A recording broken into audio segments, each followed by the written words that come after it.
ಅಧ್ಯಕ್ಷರಾಗಿ ಮಾಜಿ ಸಂಸದ ಅವಿರೋಧವಾಗಿ ಆಯ್ಕೆಯಾಗಿದ್ದಾರೆ. ಬಮೂಲ್ ಬೆನ್ನಲ್ಲೇ ಮುಂದಿನ ಟಾರ್ಗೆಟ್ ಕೆಎಂಎಫ್ ಅಂತ ಹೇಳಲಾಗ್ತಾ ಇದೆ. ಸರ್ಕಾರದ ಮಟ್ಟದಲ್ಲಿ ಸ್ಥಾನವನ್ನ ಕಲ್ಪಿಸಿಕೊಳ್ಳಲು ಡಿಕೆಶಿ ವರ್ಕೌಟ್ ಅನ್ನ ಮಾಡಿದ್ದಾರೆ.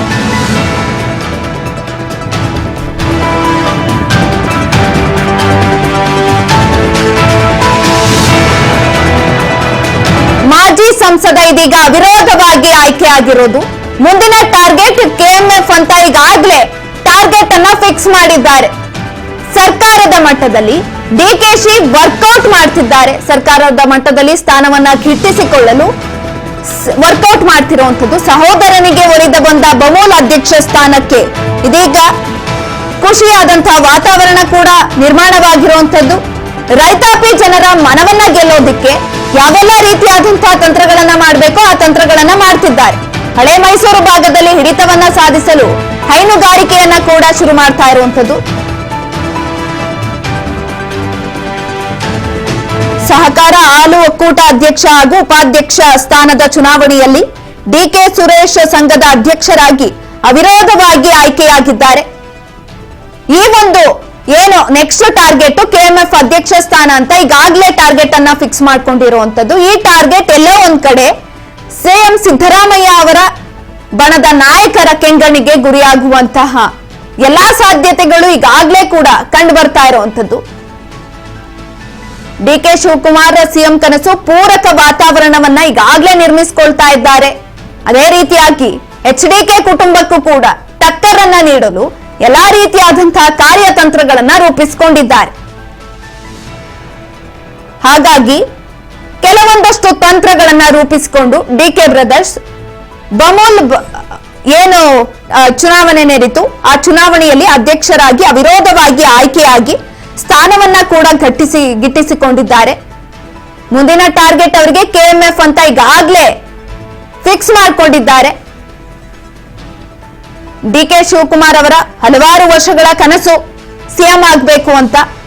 ಆ ಒಂದು ಹಿನ್ನೆಲೆಯಲ್ಲಿ ಯಾವೆಲ್ಲ ರೀತಿಯಾದಂತಹ ತಂತ್ರಗಳನ್ನ ರೂಪಿಸಿದ್ರೆ ನಾನು ಸಿಎಂ ಸ್ಥಾನಕ್ಕೆ ಒಂದು ಸಿಎಂ ಕುರ್ಚಿಗೆ ಹತ್ರ ಹೋಗ್ಬೋದು ಅನ್ನುವ ಎಲ್ಲಾ ತಂತ್ರಗಳನ್ನ ರೂಪಿಸಿಕೊಂಡು ಈ ರೀತಿಯಾದಂತಹ ಕೆಲವೊಂದಷ್ಟು ಕ್ರಮಗಳನ್ನ ಈಗಾಗಲೇ ತೆಗೆದುಕೊಳ್ತಿದ್ದಾರೆ.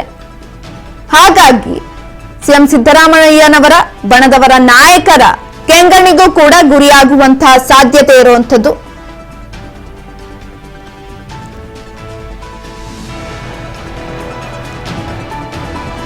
ಈಗಾಗಲೇ ಕೆಲವೊಂದಷ್ಟು ರೂಪುರೇಷೆಗಳನ್ನ ಹಾಕೊಂಡಿದ್ದಾರೆ.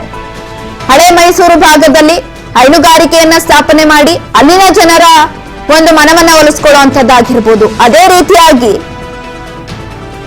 ಕೆಲವೊಂದಷ್ಟು ರೈತಾಪಿ ವರ್ಗದವರ ಮನವನ್ನ ಒಲಿಸ್ಕೊಂಡು ಅವರ ಒಂದು ಸಿಎಂ ಕುರ್ಚಿಗೆ ಅಥವಾ ಅವರು ಮಾಡಿರುವಂತಹ ಕಾರ್ಯತಂತ್ರಕ್ಕೆ ಯಾವೆಲ್ಲ ರೀತಿಯಾದಂತಹ ಪರಿಹಾರಗಳನ್ನ ಅಥವಾ ಕ್ರಮಗಳನ್ನ ತೆಗೆದುಕೊಂಡ್ರೆ ಸೂಕ್ತವಾಗುತ್ತೆ, ಈ ರೀತಿಯಾಗಿ ಯೋಚನೆಯನ್ನ ಮಾಡಿ ಇದೀಗ ಬಮೂಲ್ ಅಧ್ಯಕ್ಷರಾಗಿ ಅವಿರೋಧವಾಗಿ ಆಯ್ಕೆಯಾಗಿರುವಂಥದ್ದು.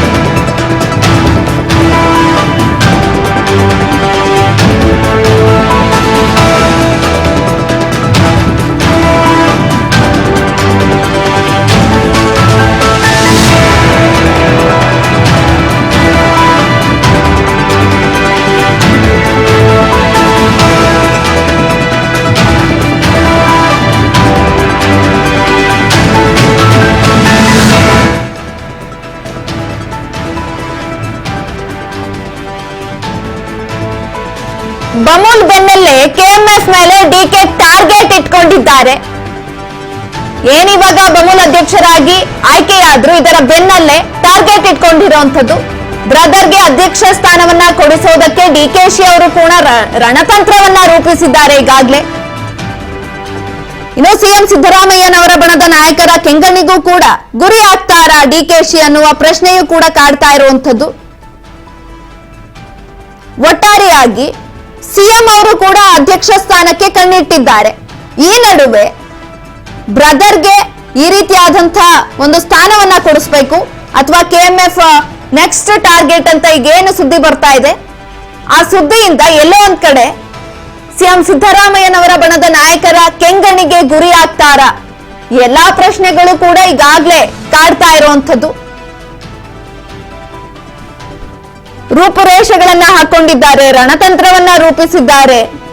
ಯಾವೆಲ್ಲ ಕ್ರಮಗಳನ್ನ ತೆಗೆದುಕೊಂಡ್ರೆ ಅಧ್ಯಕ್ಷ ಸ್ಥಾನ, ಕೆಎಂಎಫ್ ಅಧ್ಯಕ್ಷ ಸ್ಥಾನ ಸಿಗುತ್ತೆ ಅಂತ ಕೆಲವೊಂದಷ್ಟು ಕ್ರಮಗಳನ್ನ ಈಗಾಗಲೇ ತೆಗೆದುಕೊಂಡಿದ್ದಾರೆ. ಅದೇ ರೀತಿಯಾಗಿ ಸಿಎಂ ಸಿದ್ದರಾಮಯ್ಯನವರ ಬಣದವರು ಕೂಡ, ಸಿಎಂ ಸಿದ್ದರಾಮಯ್ಯನವರು ಕೂಡ ಕೆಎಂಎಫ್ ಅಧ್ಯಕ್ಷ ಸ್ಥಾನದ ಮೇಲೆ ಕಣ್ಣಿಟ್ಟಿರುವಂತದ್ದು. ಈ ಹಿನ್ನೆಲೆಯಲ್ಲಿ ಅವರ ಒಂದು ಕೆಂಗಣ್ಣಿಗೆ ಡಿಕೆ ಬ್ರದರ್ಸ್ ಗುರಿ ಆಗ್ತಾರಾ ಅನ್ನುವ ಪ್ರಶ್ನೆ ಕೂಡ ಕಾಡ್ ಬರ್ತಾ ಇರುವಂತದ್ದು. ಸಾಮಾನ್ಯವಾಗಿ ಗುರಿಯಾಗಿ ಆಗ್ತಾರೆ. ಯಾಕಂತ ಅಂದ್ರೆ ಇಬ್ರೂ ಕೂಡ ಜಟಾಪಟಿ ರಾಜಕೀಯದಲ್ಲಿ ತಾರಕಕ್ಕೇರ್ತಾ ಇದೆ ಕೆಲವೊಂದು ವಿಚಾರಗಳು. ಅದರಲ್ಲೂ ಸಿಎಂ ಕುರ್ಚಿಗಾಗಿ ಇಬ್ಬರೂ ಮಾಡ್ತಾ ಇರುವಂತಹ ರಣತಂತ್ರಗಳು ಎಲ್ಲರಿಗೂ ಕೂಡ ಗೊತ್ತಿರುವಂತದ್ದೇ. ಎಲ್ಲವೂ ಮೇಲ್ನೋಟಕ್ಕೆ ಚೆನ್ನಾಗಿದೆ ಕಾಂಗ್ರೆಸ್ ಸರ್ಕಾರದಲ್ಲಿ. ಆದ್ರೆ ಒಳಗಡೆ ಯಾವ ಸಚಿವ ಸ್ಥಾನ ಆಗಿರ್ಬೋದು ಅಥವಾ ಕೆಲವೊಂದಷ್ಟು ಅಧ್ಯಕ್ಷ ಸ್ಥಾನಗಳಾಗಿರ್ಬೋದು, ಇದಕ್ಕೆ ತಮ್ಮ ಒಳಗೊಳಗೇನೆ ಕೆಲವೊಂದಷ್ಟು ರೂಪುರೇಷೆಗಳು, ರಣತಂತ್ರಗಳನ್ನ ಎರಡೂ ಬಣದವರು ಮಾಡ್ತಾ ಇದ್ದಾರೆ. ಈ ಕಡೆ ಸಿಎಂ ಸಿದ್ದರಾಮಯ್ಯನವರ ಬಣದ ನಾಯಕರು ಕೂಡ ಕೆಲವೊಂದಷ್ಟು ರೂಪುರೇಷೆಗಳನ್ನ ಹಾಕೊಂಡಿದ್ದಾರೆ. ಅದೇ ರೀತಿಯಾಗಿ ಡಿಕೆ ಬ್ರದರ್ಸ್ ಕೂಡ ಕೆಲವೊಂದಷ್ಟು ಕ್ರಮಗಳನ್ನ ಈಗಾಗಲೇ ತೆಗೆದುಕೊಂಡಿರುವಂತದ್ದು. ಒಟ್ಟಾರೆಯಾಗಿ ಬಮೂಲ್ ಅಧ್ಯಕ್ಷ ಸ್ಥಾನ ಏನ್ ದೊರೆತಿದೆ, ಇದರ ಬೆನ್ನಲ್ಲೇ ಕೆಎಂಎಫ್ ಮೇಲೆ ಟಾರ್ಗೆಟ್ ಅನ್ನ ಇಟ್ಕೊಂಡಿರುವಂತದ್ದು. ಆ ಅಧ್ಯಕ್ಷ ಸ್ಥಾನವನ್ನ ತೆಗೆದುಕೊಳ್ಳಲೇಬೇಕು. ಬ್ರದರ್ಗೆ ಆ ಒಂದು ಅಧ್ಯಕ್ಷ ಸ್ಥಾನ